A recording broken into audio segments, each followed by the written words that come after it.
Hi everyone. ഔബെക്സിന്റെ podcast സീരീസിലേക്ക്, knowledge sharing podcast സീരീസിലേക്ക് എല്ലാവർക്കും സ്വാഗതം.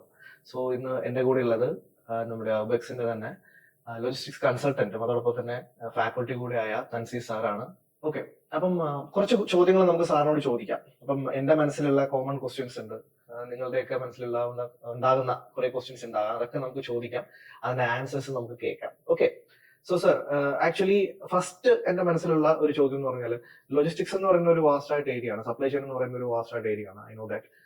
അപ്പോൾ അതിനകത്ത് ഒരുപാട് ജോബ് വേക്കൻസികൾ ഉണ്ടെന്നറിയാം. അപ്പോൾ ഒരുപാട് വിഭാഗത്തിലുള്ള കുട്ടികളുണ്ട്. ഇപ്പം ആൾറെഡി ഗ്രാജുവേഷൻ കഴിഞ്ഞിട്ട് അവർക്ക് സ്കില്ല് ചെയ്യാനുള്ള ഒരു ഓപ്ഷൻസ് എപ്പോഴും അവരുടെ മുമ്പിലുണ്ട്, അല്ല? കാരണം അദ്ദേഹം ടൈം ടു ഒരു സെക്യൂർ ജോബ്, വീട്ടുകാരുടെ അനുഭവത്തോടു കൂടി ഒരു ജോലിയിലോട്ട് കയറാനുള്ള സമയം അവർക്ക് അനുവദിച്ചു കൊടുക്കുന്നുണ്ട്. ചിലവരാണെന്നുണ്ടെങ്കിൽ ദേ ആർ ലൈക്ക് ആഫ്റ്റർ ഡിഗ്രിയോ പെട്ടെന്ന് അല്ലെങ്കിൽ പ്ലസ് ടു കഴിഞ്ഞിട്ട് പെട്ടെന്ന് ഏതെങ്കിലും ഒരു ജോലിക്ക് പോയി. അപ്പൊ right now they want to switch their career. അപ്പൊ അങ്ങനെയുള്ള ഒരുപാട് ആൾക്കാർ ലോജിസ്റ്റിക്സിലോട്ട് വരാൻ ആഗ്രഹിക്കുന്നുണ്ട്. നമ്മുടെയൊക്കെ വെബിനാർസിലൊക്കെ ഒരുപാട് കുട്ടികൾ അങ്ങനെ ജോയിൻ ചെയ്യുന്നുണ്ട്. അപ്പം അവർക്ക് സമയം വളരെ കുറവാണ്. ഫോർ എക്സാമ്പിൾ, മേ ബി അവര് സ്വിഗ്ഗി പോലുള്ള കാര്യങ്ങൾ ചെയ്തുകൊണ്ടിരിക്കുന്ന കുട്ടികളായിരിക്കാം, അല്ലെങ്കിൽ ഊബർ ഓടുന്ന കുട്ടികളായിരിക്കാം, അല്ലെങ്കിൽ സൂപ്പർ മാർക്കറ്റ്സിലൊക്കെ ജോലി ചെയ്യുന്ന കുട്ടികളായിരിക്കാം, അല്ലെ? അതായത് പാർട്ട് ടൈം പോലുള്ള ജോലികളൊക്കെ ചെയ്ത് മുന്നോട്ട് പോകുന്ന കുട്ടികളായിരിക്കും. അപ്പൊ അവർക്ക് സമയമില്ല, ഏർണിങ്സ് വേണം. അപ്പൊ എന്താ അതിനൊരു ഓപ്ഷൻ ഉള്ളത്? വളരെ ചെറിയ സമയം കൊണ്ട് ലോജിസ്റ്റിക്സ് ഫീൽഡിലോട്ട് കയറാനായിട്ടുള്ള ഒരു ഓപ്ഷൻ ആക്ച്വലി സാറ് സൂചിപ്പിച്ച പോലെ ഇന്ന് ഏറ്റവും കൂടുതൽ വാസ്റ്റ് ആയിട്ട് നമുക്ക് പെട്ടെന്ന് ഓപ്പർച്യൂണിറ്റീസ് ഉള്ളതും ഇന്നത്തെ ഈ ഒരു എനിക്ക് തോന്നുന്ന മോഡേൺ എറയിൽ ഏറ്റവും കൂടുതൽ ആളുകൾ സ്വിച്ച് ചെയ്യുന്നതും തിരഞ്ഞെടുക്കുന്നിട്ടുള്ള ഒരു ഫീൽഡാണ് ലോജിസ്റ്റിക്സ്. അതിൽ തന്നെ പെട്ടെന്ന് ജോബിലേക്ക് കയറാനും ഈ ഒരു ഫീൽഡിലേക്ക് കുറഞ്ഞ എക്സ്പീരിയൻസോ അല്ലെങ്കിൽ കുറഞ്ഞ നോളജ് വെച്ച് കയറാൻ പറ്റുന്ന ഏറ്റവും ബെസ്റ്റ് ഓപ്ഷൻസ് എന്ന് പറയുന്നത് വെയർ ഹൗസ് ആണ്. ഓക്കെ, കാരണം ബാക്കിയുള്ള ഇൻഡസ്ട്രീനെ അപേക്ഷിച്ച് വെയർ ഹൗസിൽ ആളുകൾ കൂടുതൽ പ്രിഫർ ചെയ്യുന്നതിന്റെ ഒന്നാമത്തെ റീസൺ എന്ന് പറഞ്ഞാൽ ഇത് നമുക്ക് പെട്ടെന്ന് പഠിച്ചെടുക്കാൻ പറ്റും. വലിയ ബുദ്ധിമുട്ടൊന്നുമില്ല ഈ ഒരു ഫീൽഡിൽ നമുക്ക് ജോലിക്ക് കയറാനായിട്ടുള്ള കാര്യങ്ങളെ കുറിച്ച് നമുക്ക് പെട്ടെന്ന് മനസ്സിലാക്കാൻ പറ്റും. അതിന് ഒരു ഇൻഡസ്ട്രി എക്സ്പീരിയൻസ് ഉള്ള ഒരാളോടൊപ്പം തന്നെ കുറച്ച് നാളുകൾ ചെലവഴിച്ചാലോ അല്ലെങ്കിൽ അയാളിൽ നിന്ന് കിട്ടുന്ന സബ്ജക്ട് നോളജ് വെച്ച് നമുക്ക് പെട്ടെന്ന് കയറാനായിട്ട് സാധിക്കും. അടുത്തൊരു മെയിൻ റീസൺ എന്ന് പറഞ്ഞാൽ നമുക്ക് കിട്ടുന്ന കരിയർ ഓപ്ഷൻസ് ഒരുപാട് വെറൈറ്റി ജോബ് റോളിൽ തന്നെ നമുക്ക് വെയർ ഹൗസിൽ ജോലിക്ക് കയറാം. ചിലപ്പോൾ വെയർ ഹൗസ് എക്സിക്യൂട്ടീവ്, പിന്നെ അതുപോലെ തന്നെ കോർഡിനേറ്റർ, അങ്ങനെ ഒരുപാട് ഓപ്പർച്യൂണിറ്റീസ്, പൊസിഷൻസ് ഈ ഫീൽഡിൽ അവൈലബിൾ ആണ്. മനസ്സിലായി. അപ്പം സാർ പറഞ്ഞു വളരെ ഷോർട്ട് സ്പാൻ എന്ന് പറഞ്ഞു, ചെറിയ സമയം കൊണ്ട് പഠിച്ചെടുക്കുക എന്ന് പറഞ്ഞു. അപ്പൊ ഏകദേശം എത്ര സമയം കൊണ്ട് ഇത്തരത്തിലുള്ള കുട്ടികൾക്ക് പഠിച്ചെടുക്കാം? നമുക്ക് ആക്ച്വലി ശരിക്കും പറഞ്ഞാൽ ഒരു 3-4 മാസം മതിയാവും. 3 to 4 months, that's enough. അത് മതി. ആ ഒരു 3-4 മാസം കൊണ്ട് വെയർ ഹൗസിലെ കംപ്ലീറ്റ് ഓപ്പറേഷൻസിനെ കുറിച്ച് നമുക്കൊരു ഐഡിയാസ് ഉണ്ടാക്കിയെടുക്കാൻ സാധിക്കും. അതേപോലെ എനിക്ക് തോന്നുന്നു കുറച്ചുകൂടി അഡ്വാൻസ് ആയിട്ട് അവർ പോകണം എന്നുണ്ടെങ്കിൽ ഇപ്പോഴത്തെ ഒരു ലേറ്റസ്റ്റ് ടെക്നോളജീസ് ഒക്കെ വന്നിട്ടുണ്ട്. എസ്പെഷ്യലി നമ്മുടെ SAP പോലുള്ള ERP സോഫ്റ്റ്വെയർ ഒക്കെ വന്നിട്ടുണ്ട്. അതിൽ കൂടി കുറച്ചുകൂടി ഒരു പ്രാഗൽഭ്യം നേടിയാൽ ദാറ്റ്സ് വെരി ബെറ്റർ. അങ്ങനെയാണെങ്കിൽ അവർക്ക് കുറച്ചുകൂടി നല്ല ഒരു ഹൈ പൊസിഷനിലേക്കും ഒരു നല്ലൊരു സാലറിയിലേക്ക് കയറാനായിട്ട് പറ്റും. മനസ്സിലായി. അപ്പൊ ഇനിഷ്യലി അവർക്ക് ഓപ്റ്റ് ചെയ്യാൻ പറ്റുന്ന കരിയർ ഓപ്പർച്യൂണിറ്റീസ് അല്ലെങ്കിൽ ജോബ് റോൾസ് ഏതൊക്കെയായിരിക്കും? ഒന്നാമത്തെ ജോബ് റോൾ എന്ന് പറഞ്ഞാൽ നമുക്ക് കയറാൻ പറ്റുന്നത് വെയർ ഹൗസ് കോർഡിനേറ്റർ ഉണ്ട്, അതുപോലെ തന്നെ വെയർ ഹൗസ് എക്സിക്യൂട്ടീവ്, പിന്നെ സ്റ്റോർ എക്സിക്യൂട്ടീവ്, മെറ്റീരിയൽ കൺട്രോളർ, പിന്നെ സ്റ്റോർ ഇൻചാർജ്. ഇങ്ങനെ വെറൈറ്റി ജോബ് റോള് ഇവർക്ക് ഈ ഒരു പൊസിഷനിൽ ഇനിഷ്യൽ ഫേസിൽ കയറാം. പിന്നീട് അവർ ആ ഒരു മേഖലയിലേക്ക് കയറിയിട്ട് ഒരു 2-3 years ഒക്കെ കഴിയുമ്പോഴത്തേക്കും അവർക്ക് ക്വിക്ക് പ്രൊമോഷൻ ഇതിലെ വൺ ഓഫ് ദ ഇമ്പോർട്ടന്റ് ആണ്, വളരെ അഡ്വാൻറ്റേജ് ആയിട്ടുള്ള ഒരു കാര്യമാണ്. പെട്ടെന്ന് പ്രൊമോഷൻ കിട്ടി അവർക്ക് അവരുടെ കരിയർ നമുക്ക് വേറെ ലെവലിലേക്ക് സ്വിച്ച് ചെയ്യാൻ പറ്റും. മനസ്സിലായി. എന്തായാലും നമ്മൾ കുറച്ച് ഡീപ്പായിട്ടുള്ള കാര്യങ്ങൾ ഡിസ്കസ് ചെയ്തു. അപ്പം അറിയാവുന്ന, ഇതൊക്കെ കോമൺലി അറിയാവുന്ന കുട്ടികൾ ഉണ്ടാവും, പക്ഷെ ലോജിസ്റ്റിക്സിനെ കുറിച്ച് വലിയ ധാരണ ഇല്ലാത്ത എങ്കിൽ പിന്നെ അവർ കേട്ടിട്ടുണ്ടാവും ലോജിസ്റ്റിക്സ് എന്ന് പറയുന്ന ബൂമിംഗ് ഇൻഡസ്ട്രി ആണ്, അവർക്ക് ഇതിലേക്ക് വരണം എന്നുള്ളത്. അപ്പൊ എന്റെ ചോദ്യം എന്ന് പറഞ്ഞാൽ, സാർ ഈ വെയർ ഹൗസ് എന്താണെന്നുള്ള ഒരു എക്സാക്ട് ഒരു പിക്ചർ തരാമോ? കാരണം വെയർ ഹൗസ് എന്ന് കേൾക്കുമ്പോൾ മലയാളികളുടെ മനസ്സിൽ മറ്റു പല ചിന്താഗതികൾ കയറി വരാറുണ്ട്. നമ്മളെ സംബന്ധിച്ചിടത്തോളം നമ്മൾ ഗൂഗിളിലൊക്കെ നോക്കുമ്പോൾ ആമസോൺ അത്തരത്തിലുള്ള വലിയ വെയർ ഹൗസുകൾ നമുക്ക് കാണാൻ സാധിക്കുന്നുണ്ട്. അത്ര അടിപൊളിയാണ് അവരുടെ സെറ്റപ്പും കാര്യങ്ങളൊക്കെ. സാറിന് അതിനെ കുറിച്ച് എന്തൊക്കെയാണ് പറയാനുള്ളത്? നമ്മളിപ്പോഴുള്ള ആളുകൾ കുറെ പേര് ഒരു തെറ്റായ ധാരണയിലേക്ക് പോയിരിക്കുന്നത് വെയർ ഹൗസ് എന്ന് പറഞ്ഞ ഒരു ഗോഡൌൺ സെറ്റപ്പ് ആണ്. ആക്ച്വലി ശരിക്കും പറഞ്ഞാൽ ഗോഡൌൺ അല്ല വെയർ ഹൗസ്.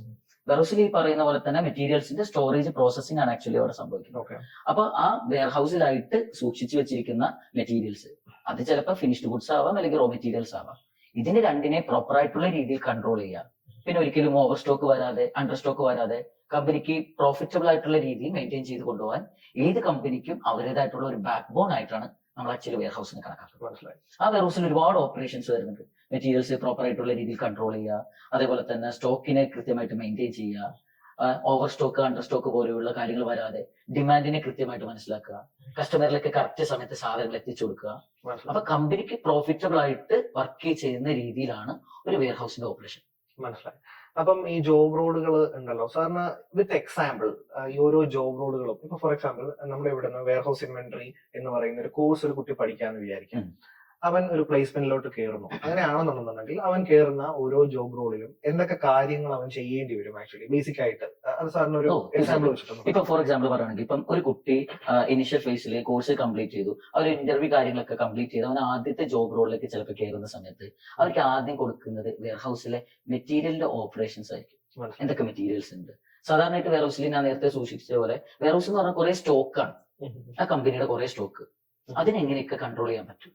മനസ്സിലായി. അത് സ്റ്റോക്ക് എന്ന് പറഞ്ഞത് സിസ്റ്റത്തിൽ ചിലപ്പോൾ അതിന്റെ കറക്റ്റ് അപ്ഡേഷൻസ് പോയിട്ടുണ്ടാവും. മനസ്സിലായി. അപ്പൊ ഓരോ സാധനത്തിനും എത്ര സ്റ്റോക്ക് വേണം, എത്ര സ്റ്റോക്ക് നമുക്ക് മിനിമം ബാലൻസ് ചെയ്യാൻ പറ്റും, അതിനെ കുറിച്ചുള്ള ആ കാര്യങ്ങളായിരിക്കും അവൻ ആദ്യം ചെയ്യുന്നത്. മനസ്സിലായി. അപ്പൊ ആ സ്റ്റോക്കിനെ കുറിച്ചുള്ള കാര്യങ്ങൾ കൃത്യമായിട്ട് ഒരു തിയററ്റിക്കൽ അവനിക്ക് നല്ല രീതിയിൽ ഉണ്ടെങ്കിൽ പ്രാക്ടിക്കൽ വൈസ് അവർക്ക് പെട്ടെന്ന് കാര്യങ്ങൾ മനസ്സിലാക്കാൻ പറ്റും. മനസ്സിലായി. അതിന് നല്ല രീതിയിൽ ക്ലാസ് കാര്യങ്ങളൊക്കെ അറ്റൻഡ് ചെയ്ത് ഒന്ന് പഠിച്ചാൽ കുറെ കൂടി ബെറ്റർ ആയിരിക്കും. മനസ്സിലായി. അപ്പൊ ഒരു എംപ്ലോയർ, ഒരു വെയർ ഹൗസിൽ ഒരു എംപ്ലോയർ ഒരു ഇന്റർവ്യൂ ടൈമിൽ ഒരു കുട്ടിയുടെ കയ്യിൽ നിന്ന് എക്സ്പെക്ട് ചെയ്യുന്ന കാര്യങ്ങൾ എന്തൊക്കെയായിരിക്കും? എസ്പെഷ്യലി അവർ ഒരു 3 മാസം കൊണ്ട് പെട്ടെന്ന് പഠിച്ചിറങ്ങാണ്.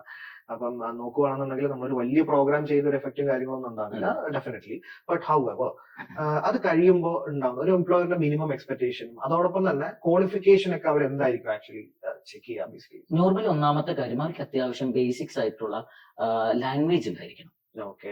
അതിന് ഈ പറയുന്ന പോലെ ഭയങ്കര വലിയ കമ്മ്യൂണിക്കേഷൻ ലാംഗ്വേജ് വേണം എന്നല്ല, എന്നാലും അത്യാവശ്യം അവനിക്ക് ഈ പറയുന്ന മെറ്റീരിയൽസിന്റെ ഡീറ്റെയിൽസ് ഒക്കെ വന്നു കഴിഞ്ഞാൽ അതിനൊക്കെ ഹാൻഡിൽ ചെയ്യാനായിട്ടും ഒരു കസ്റ്റമറുമായിട്ട് സംസാരിക്കാൻ അല്ലെങ്കിൽ ഒരു സപ്ലയറുമായിട്ട് സംസാരിക്കാനുള്ള ബേസിക് കമ്മ്യൂണിക്കേഷൻ അവർക്ക് ആദ്യം തന്നെ ബേസിക് ആയിട്ടുള്ളത് ബേസിക് കമ്മ്യൂണിക്കേഷൻസ് ഉണ്ടായിരുന്നു. രണ്ടാമതായിട്ട് അത്യാവശ്യം അവനിക്ക് സിസ്റ്റം കമ്പ്യൂട്ടർ ഒക്കെ ഓപ്പറേറ്റ് ചെയ്യാനുള്ള ഒരു കഴിവുണ്ടായിരിക്കണം. കാരണം ഒരു വെയർ ഹൗസ് എന്നൊക്കെ പറയുമ്പോഴത്തേക്ക് ഒരുപാട് സാധനങ്ങൾ ഉണ്ടാവും, ഇഷ്ടംപോലെ സ്റ്റോക്ക് ഉണ്ടാവും. നമ്മൾ ഉദ്ദേശിക്കുന്ന പോലെ ഒരു 10-20 സാധനങ്ങളല്ല. അപ്പൊ അത് ചിലപ്പോൾ ഒരു 500 ആയിരിക്കാം. അപ്പൊ 500 സാധനങ്ങളും ഈ കമ്പ്യൂട്ടറിൽ കിടക്കുമ്പോൾ അതിന് കൃത്യമായിട്ട് രീതിയിൽ ഒന്ന് സോർട്ട് ചെയ്യാൻ, ഒന്ന് കറക്റ്റ് ആയിട്ട് സ്റ്റോക്ക് ബാലൻസ് ചെയ്യാൻ, അതൊക്കെ അറിയാനായിട്ട് അവർക്ക് ഒരു ബേസിക് കമ്പ്യൂട്ടർ നോളജ് ഉണ്ടായിരിക്കണം.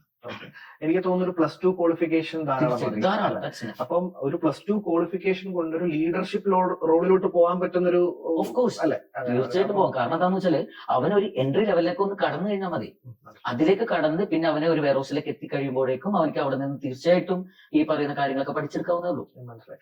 അപ്പം ഈ പർട്ടിക്കുലർ കുട്ടിക്ക് അവിടെ എന്തൊക്കെ മാനേജ് ചെയ്യേണ്ടി വരും? പീപ്പിൾ മാനേജ്മെന്റ് ഉണ്ടാവും. അപ്പൊ അതൊക്കെ എന്തായിരിക്കും ഒരു വെയർ ഹൗസിനുള്ളിൽ? Or he's just an employee, അങ്ങനെയാണോ അത് കോൺസെപ്റ്റ് വർക്ക്? അതെ, തീർച്ചയായിട്ടും. ഇപ്പം ഞാനൊരു കമ്പനിയിലേക്ക് എൻട്രി ചെയ്യുന്ന സമയത്ത് നമ്മൾ എടുക്കുന്ന ഒരു HR എന്ന് പറയുന്ന വ്യക്തി അല്ലെങ്കിൽ അതിന്റെ മാനേജർ എന്ന് പറയുന്ന ഒരു വ്യക്തി, അയാൾ ഇവനിൽ നിന്ന് എക്സ്പെക്ട് ചെയ്യുന്നത് നിനക്ക് ഇവിടുത്തെ കാര്യങ്ങളൊക്കെ ഒന്ന് കൺട്രോൾ ചെയ്യാനുള്ള കഴിവുണ്ടോ, സ്റ്റോക്കിനൊന്നൊക്കെ കൺട്രോൾ ചെയ്യാൻ പറ്റുമോ, നിനക്ക് ഒരാൾ ഒരു സാധനത്തിന് റിക്വസ്റ്റ് ചെയ്താൽ അതെന്താണ് റിക്വസ്റ്റ് ചെയ്തത് എന്ന് മനസ്സിലാക്കി ആ വെയർ ഹൗസിൽ നിന്ന് സാധനങ്ങൾ അയാൾക്ക് റിലീസ് ചെയ്യാനായിട്ട് സാധിക്കുമോ? അപ്പൊ ഒരു ബേസിക് ഐഡിയാസ് വെച്ചുകൊണ്ട് അവർക്ക് കാര്യങ്ങൾ ചെയ്യാനുള്ള ഒരു കഴിവുണ്ടായിരിക്കണം. സോ ദാറ്റ് ഒരു പ്രൊആക്റ്റീവ് ആയിട്ട് വർക്ക് ചെയ്യാൻ പറ്റുന്ന ഒരു വ്യക്തിക്ക് നല്ല രീതിയിൽ ഷോ ചെയ്യാൻ പറ്റുന്ന ആദ്യത്തെ ഫീൽഡാണ്. അപ്പൊ അതുകൊണ്ട് ഇന്റർവ്യൂ പോകുന്ന സമയത്ത് നിങ്ങൾ കുറച്ചൊന്ന് ഒരു എന്താ പറയാ ഒരു പ്രൊആക്റ്റീവ് ആയിട്ട് ഒന്ന് ഇതാക്കും. ഒരു തളർന്നിരിക്കുന്ന ഒരു സെറ്റപ്പ് അല്ല, അതിൽ നിന്ന് എനർജറ്റിക് ആയിരിക്കണം. എക്സലന്റ് എനർജറ്റിക് ആയിട്ട് അവനക്ക് വർക്ക് ചെയ്യാൻ പറ്റും എങ്കിൽ നിനക്ക് ഏറ്റവും നല്ലൊരു കരിയറും ഏറ്റവും നല്ല ഫീൽഡും വെയർ ഹൗസ് ആണ്.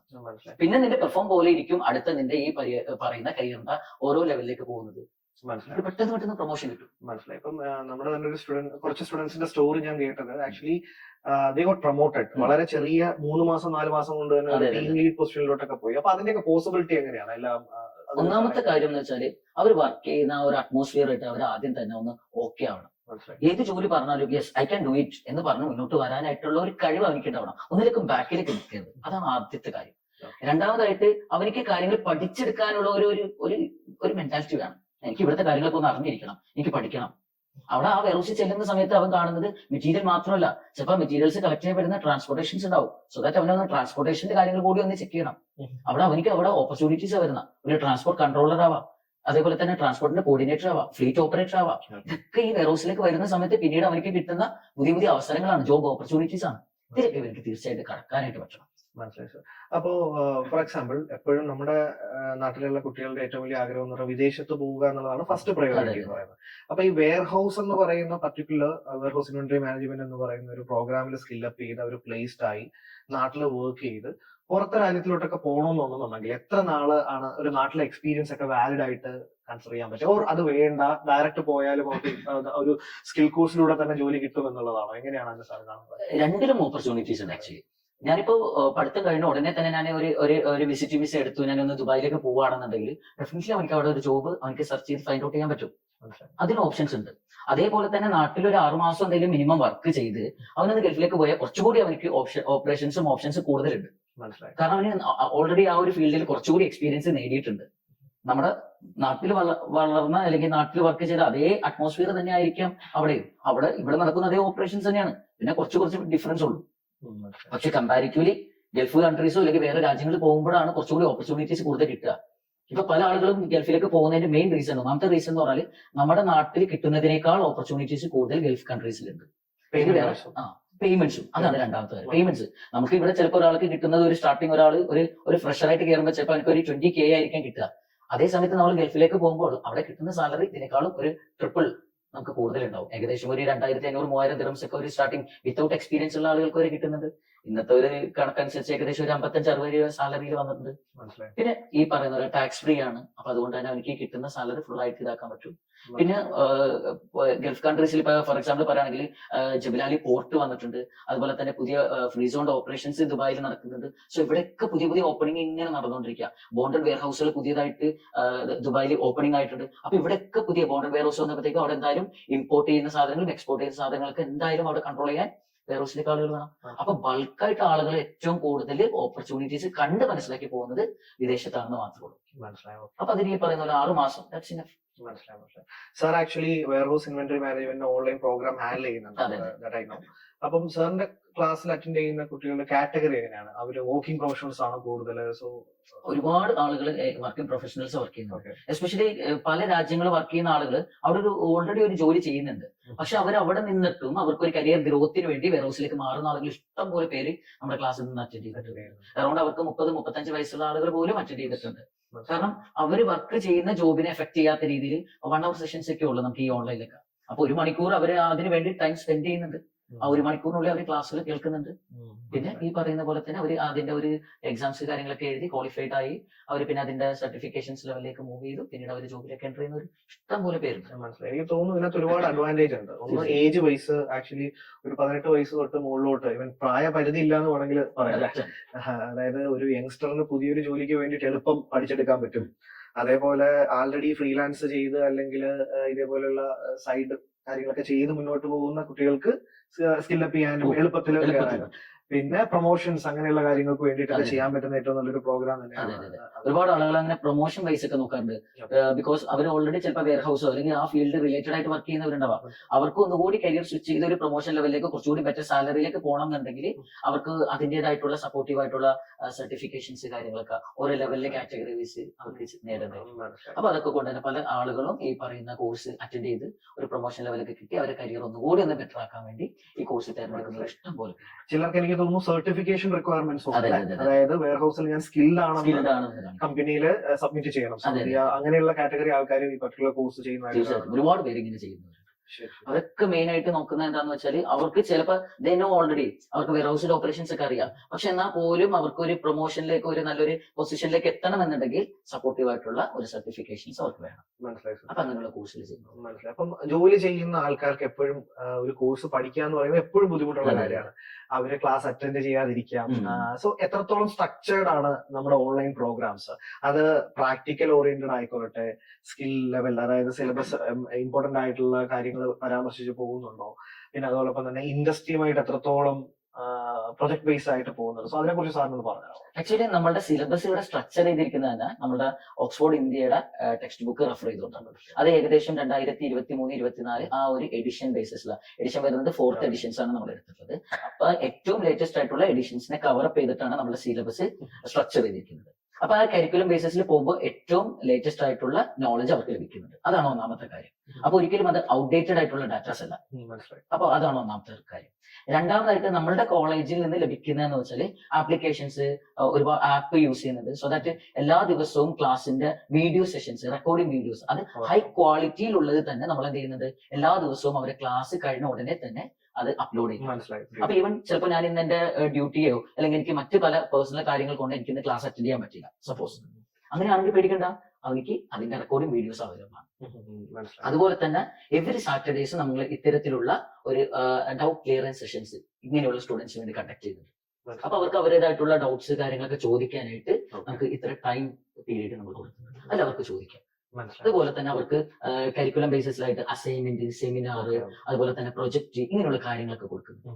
അവർക്ക് എക്സാംസ് കാര്യങ്ങളൊക്കെ അറ്റൻഡ് ചെയ്യാനായിട്ട് ഓൺലൈനിൽ എക്സാംസ് അറ്റൻഡ് ചെയ്യാനും നമുക്ക് ആപ്പിൽ തന്നെ അവർക്ക് എക്സാംസ് എഴുതാനുള്ള ഫെസിലിറ്റീസ് ഒക്കെ നമ്മൾ ഒരുക്കിയിട്ടുണ്ട്. അപ്പൊ കംപ്ലീറ്റ് ആയിട്ട് അവർ എപ്പോഴും നമ്മൾ സ്റ്റുഡൻസും അതുപോലെ തന്നെ മെന്ററുമായിട്ടും അതുപോലെ പ്രോഗ്രാം മാനേജറൊക്കെ ആയിട്ട് എപ്പോഴും ഈ സ്റ്റുഡൻസ് എപ്പോഴും എങ്ങനെ ലൈവിൽ തന്നെ നിൽക്കുകയാണ്. അവരൊരിക്കലും അത് വിട്ടു പോകുന്നില്ല, ആ ബോണ്ട് വിട്ടു പോകുന്നില്ല.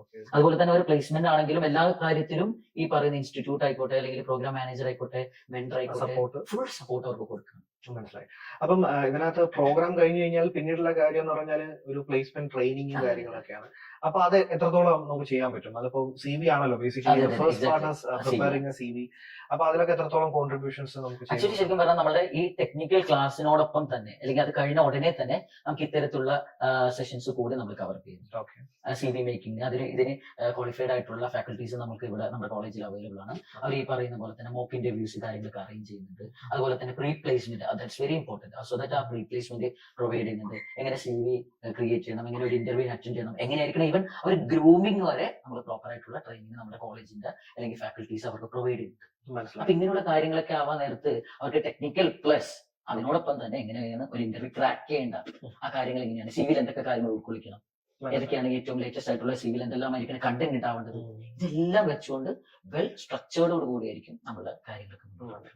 സർ, വെയർഹൗസിന്റെ കോഴ്സിൽ നമ്മുടെ കോഴ്സിൽ ടെക്നിക്കലി സോഫ്റ്റ്വെയർ എന്നുള്ള ഒരു കൺസെപ്റ്റ് വെച്ചുകൊണ്ട് തന്നെ we have SAP material management ഉണ്ട്, പിന്നെ വെയർഹൗസ് മാനേജ്മെന്റ് സിസ്റ്റം WMS ഉണ്ട്. അപ്പൊ അതിനെക്കുറിച്ച് അതിന്റെ റിക്വയർമെന്റ് അത് പഠിച്ചാൽ ഉണ്ടാകുന്ന അത് ഈ ഒരു സിലബസിൽ ആഡ് ഓൺ ചെയ്തതുകൊണ്ട് കുട്ടികൾക്ക് ഉണ്ടാകുന്ന ബെനിഫിറ്റ്സ് എന്തൊക്കെയാണ് ആക്ച്വലി CV ആയിട്ട്? ഇന്നത്തെ ഈ ഒരു ടൈമിൽ SAP എന്ന് പറയുന്നത് ഭയങ്കര വാസ്റ്റ് ആയിട്ട് എല്ലാ കമ്പനികളും ഓൾമോസ്റ്റ് ഇപ്പൊ ചെയ്തുകൊണ്ടിരിക്കുക. അപ്പൊ SAP തന്നെ നല്ല രീതിയിൽ ഒരു സർട്ടിഫിക്കേഷൻസ് നേടുക എന്നുള്ളത് വളരെ ഇമ്പോർട്ടന്റ് ആണ്. ഒരുപാട് ഇൻസ്റ്റിറ്റ്യൂട്ട് ഒക്കെ SAP പഠിപ്പിക്കുന്നുണ്ടാവാം, പക്ഷെ അതിൽ ഈ പറയുന്ന പോലെ തന്നെ നമുക്ക് വേണ്ടതായിട്ടുള്ള കാര്യങ്ങൾ പലപ്പോഴും ആ ഒരു സിലബസിൽ കവർ അപ്പ് ചെയ്യും. ലോജിസ്റ്റിക്സ് റിലേറ്റഡ് ആയിട്ട് SAP MM ഒരു സ്റ്റാൻഡ് അലോൺ പ്രോഗ്രാം ആയിട്ട്, പക്ഷെ അതൊരു വെയർഹൗസ് ലെവലിൽ എങ്ങനെയാണ് അതിനെ കണക്ട് ചെയ്ത് പഠിപ്പിക്കുക? ബിക്കോസ് SAP MM എന്ന് പറയുന്നത് മെറ്റീരിയൽ മാനേജ്മെന്റ് കൂടുതൽ ലോജിസ്റ്റിക്സ് ഫീൽഡിലാണ് കൂടുതൽ അല്ലെ? അതെ, കറക്റ്റ് ആണ്. നമുക്ക് മെറ്റീരിയൽ മാസ്റ്റർ ഡാറ്റ അതൊക്കെ വളരെ ഇമ്പോർട്ടന്റ് ആണ്. അപ്പൊ മെറ്റീരിയൽ മാസ്റ്റർ ഡാറ്റ എങ്ങനെയാണ്, വെണ്ടറിനെ എങ്ങനെ ക്രിയേറ്റ് ചെയ്യാം, എങ്ങനെ സപ്ലയറിൽ നിന്ന് സാധനങ്ങൾ വാങ്ങാം, സ്റ്റോക്കിനെ എങ്ങനെ കൺട്രോൾ ചെയ്യാം, സ്റ്റോക്കിനെ എങ്ങനെ വേറെ വെയർഹൗസിലേക്ക് ട്രാൻസ്ഫർ ചെയ്യാം, സ്റ്റോറേജ് ലൊക്കേഷൻ എങ്ങനെ ചെയ്യാം, അങ്ങനെ ഒരു വെയർഹൗസിൽ നിർബന്ധമായിട്ടും അറിഞ്ഞിരിക്കേണ്ട കാര്യങ്ങളെ കുറിച്ച് SAP കൃത്യമായിട്ട് പഠിപ്പിച്ചിരിക്കും. അപ്പൊ അതെല്ലാം നമ്മൾ കറക്റ്റ് ആയിട്ട് പഠിച്ചു കഴിഞ്ഞാല് നാളെ ഒരു ഇന്റർവ്യൂ പോകുന്ന സമയത്ത് നിങ്ങൾക്ക് വെയർഹൗസിനെ കുറിച്ച് എന്തൊക്കെ അറിയാം എന്ന് ചോദിക്കുന്ന ടൈമിൽ എനിക്ക് SAP അറിയാം, ഞാൻ ഇന്ന കാര്യങ്ങൾ ഹാൻഡിൽ ചെയ്തിട്ടുണ്ട്, എനിക്ക് ഇതിനെ കുറിച്ച് നല്ല രീതിയിൽ അറിയാം, ഇന്ന ട്രാൻസാക്ഷൻ കോഡ് വെച്ചിട്ടാണ് അതിന്റെ ഓപ്പറേഷൻസ് എന്ന് അവൻ ആ ഒരു ഇന്റർവ്യൂവിൽ പ്രസന്റ് ചെയ്ത് കഴിഞ്ഞാൽ ഡെഫിനറ്റ്ലി എനിക്ക് ആ ജോബ് കിട്ടും. മനസ്സിലായി. അപ്പം ടെക്നിക്കൽ സ്കില്ലിന്റെ കൂടെ ഒരു വെയർഹൗസ് മാനേജ്മെന്റ് സോഫ്റ്റ്വെയർ പഠിക്കുന്നത് എപ്പോഴും നന്നായിരിക്കും, വളരെ അഡ്വാൻറ്റേജ് ആണ് കൂടുതൽ അല്ലെ? പിന്നെ അതോടൊപ്പം തന്നെ WMS വെയർഹൗസ് മാനേജ്മെന്റ് സിസ്റ്റം എന്ന് പറഞ്ഞ സോഫ്റ്റ്വെയർ ഉണ്ട്. അതിന് നമുക്ക് ഈ പറയുന്ന പർച്ചേസ് ഓർഡർ ക്രിയേറ്റ് ചെയ്യുന്നതും സെയിൽസിന്റെ ഓപ്പറേഷൻസ് നടത്തുന്നതും പർച്ചേസ് റിക്വസ്റ്റ് ക്രിയേറ്റ് ചെയ്യുന്നതും അങ്ങനെ ടെക്നിക്കൽ ആയിട്ടുള്ള ഡോക്യുമെന്റേഷൻ വരെ നമുക്ക് ഇതിൽ ചെയ്യാൻ പറ്റും. അപ്പൊ നമുക്ക് ഈ പറയുന്ന പോലെ തന്നെ സ്റ്റോക്കിന്റെ ഇൻവെന്ററിയുടെ മാത്രമല്ല അല്ലാതെ ഡോക്യുമെന്റേഷന്റെ ഓപ്പറേഷൻസും ഇതിൽ ചെയ്യാം. അപ്പൊ അവനിക്ക് ഈ പറയുന്ന ഒരു കാൻഡിഡേറ്റിന് പ്രോപ്പർ ആയിട്ടുള്ള എല്ലാ രീതിയിലുള്ള സബ്ജക്ട് പ്ലസ് പ്രാക്ടിക്കൽ ആയിട്ട് ഈ പറയുന്ന സോഫ്റ്റ്വെയർ കൂടി അവൻ ചെയ്തു കഴിഞ്ഞാൽ അവനിക്ക് കിട്ടാൻ വേണ്ടി പോകുന്ന ഓപ്പർച്യൂണിറ്റീസ് എന്ന് പറയുന്നത് വളരെ വാസ്റ്റ് ആണ്. അത് അവൻ ചിന്തിക്കുന്നതിനേക്കാൾ അപ്പുറത്തേക്ക് പോകും. മനസ്സിലായി. അപ്പം ജോലി ചെയ്യുന്ന ഒരു വ്യക്തി കോഴ്സ് ചെയ്യുന്നു, അപ്പം ഈവനിങ്ങിലായിരിക്കും നമ്മുടെ സെഷൻസ് വരുന്നത്. അപ്പൊ എത്ര ടൈമാണ് ആക്ച്വലി ഒരു പെർ ഡേ? നമുക്ക് ആക്ച്വലി ശരിക്കും പറഞ്ഞാൽ 1 hour ദാറ്റ്സ് ഇനഫ്. ഒരു മണിക്കൂർ അവന് അതിന് വേണ്ടി ഒരു ദിവസം എഫേർട്ട് എടുത്തു കഴിഞ്ഞാൽ അതിൽ ഈ പറയുന്ന പോലെ നമുക്ക് ഒരുപാട് ഡേയിലൊന്നുമില്ല, മൺഡേ ടു ഫ്രൈഡേ ആ ഒരു 5 ദിവസങ്ങളായിട്ട് അവൻ കംപ്ലീറ്റ് ആയിട്ട് ഒരു മണിക്കൂർ വെച്ച് അവൻ പഠിക്കാൻ വില്ലിങ് ആണെങ്കിൽ ഉറപ്പായിട്ട് ഒരു 3-4 മാസം കൊണ്ട് എത്രത്തോളം പ്രൊജക്ട്സ് ഇതിലുണ്ട് ആക്ച്വലി? നമ്മൾ ഓരോ നമുക്ക് ഇതിൽ സെറ്റ് ചെയ്തിരിക്കുന്ന നമ്മുടെ കരിക്കുലത്തിൽ ഞാൻ നേരത്തെ സൂചിപ്പിച്ചതുപോലെ ഓരോ മൊഡ്യൂൾ അനുസരിച്ചുകൊണ്ട് തന്നെ നമ്മൾ ഇവർക്ക് ഈ പറയുന്ന പോലെ പ്രൊജക്ട്, സെമിനാർ, അതുപോലെ വൈവ ഇതെല്ലാം നമ്മൾ ഓരോ മൊഡ്യൂൾ ഓരോ ചാപ്റ്റർ വൈസ് നമ്മൾ ഡിവൈഡ് ചെയ്തിട്ടുണ്ട്. ഏകദേശം നമുക്ക് വെയർഹൗസിനെ കുറിച്ച് കംപ്ലീറ്റ് ആയിട്ട് മനസ്സിലാക്കുകയാണെങ്കിൽ ഏകദേശം ഒരു 5-6 മൊഡ്യൂളോളം. ഈ 6 മൊഡ്യൂളിലും 6 ഡിഫറെന്റ് ആയിട്ടുള്ള ആക്ടിവിറ്റീസ് ഓരോ യൂണിറ്റ് കഴിയുമ്പോഴും നമ്മൾ കുട്ടികൾക്ക് പ്രൊവൈഡ് ചെയ്യുന്നുണ്ട്. അത് ചിലപ്പോൾ ഒരു വട്ടം സെമിനാർ ആയിരിക്കാം, വേറൊരു വട്ടം ചിലപ്പോൾ ഒരു പ്രൊജക്ട് ആയിരിക്കാം, അല്ലെങ്കിൽ ഒരു അസൈൻമെന്റ് ആയിരിക്കാം, അതോടൊപ്പം തന്നെ ഈ സബ്ജക്റ്റിന്റെ ഇടയ്ക്കിടയ്ക്ക് നമ്മൾ വൈവ കുട്ടികളോട് കണ്ടക്ട് ചെയ്യുന്നുണ്ട്. അപ്പൊ ഇതിലൊക്കെ ഇവരെ ഇന്റേണൽ പെർഫോമൻസ് എങ്ങനെയുണ്ട് നമുക്ക് തീർച്ചയായിട്ടും ഇവാലുവേറ്റ് ചെയ്യാൻ സാധിക്കും. മനസ്സിലായി. എവിടെ എന്തെങ്കിലും ഒരു കുട്ടിക്ക് ഒരു നെഗറ്റീവ്സ് ആയിട്ട് അല്ലെങ്കിൽ കുറച്ച് മാർക്ക് കുറവാണെന്നുണ്ടെങ്കിൽ അവനെ ഒന്നുകൂടി നമുക്ക് സെറ്റ് ചെയ്യാനുള്ള മെന്ററിങ്ങും ഈ പറയുന്ന ഇതിനോടൊപ്പം തന്നെ നമ്മൾ പ്രൊവൈഡ് ചെയ്യും. മനസ്സിലായി. അപ്പൊ അതിന്റെ എല്ലാ കാര്യങ്ങളും നമുക്ക് കൃത്യമായിട്ട് ഒരു 4 to 5 months ഒരു പ്രോഗ്രാം മാനേജർക്ക് കൃത്യമായിട്ട് അനലൈസ് ചെയ്യാനായിട്ട് സാധിക്കും.